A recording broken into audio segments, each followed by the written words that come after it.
Last year, a new Mercedes-Benz S-Class was introduced in the W body. Due to the revolutionary salon, he made a big splash in the class, where he was already a leader. And now the Sports AM version of the S is being prepared for release, which will occupy the top step in the hierarchy of the model. And its power can reach more than 800 AP. Mercedes is now actively testing its charged limousine, the last time the new S was seen at the Nürburgring and its surroundings.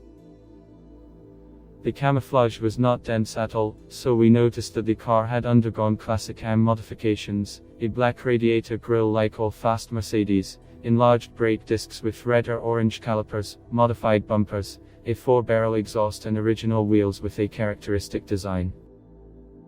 But most of all, we are interested in the technical filling. According to preliminary data, the new Mercedes AMG in the W body will receive a hybrid power plant with a V engine and a capacity of more than 800 horsepower. That is the same as the recently introduced AMG S63 SE Performance. Recall that his power was 843 horsepower and 1400 Newton meters. Dynamics to match, 9 seconds to 100 kilometers per hour. It is worth noting the layout of such a system.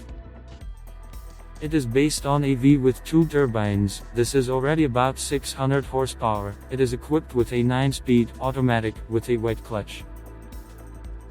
Next comes the electric motor, which is installed on the rear axle, about 200 horsepower.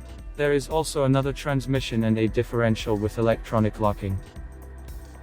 Mercedes also managed to keep the 4MATIC all-wheel drive system and gimbal transmission. We think that the S-Class with such a power plant and a capacity of more than 800 horsepower will go up to hundreds in 3 seconds. Naturally, the chassis will also be modified, because such a machine needs to be stopped, and also harnessed into turns. The debut will take place very soon, before the end of 2021. Then we will find out all the technical details, officially. The previous generation S and S had a power of 612 horsepower and 630 horsepower, respectively. An acceleration to 100 km per hour in 5 seconds and 3 seconds. The 630 horsepower version just had a V, the S version is heavier, so the acceleration is higher. If you liked the video, you can always support me with a subscription or a like. Thank you and see you tomorrow.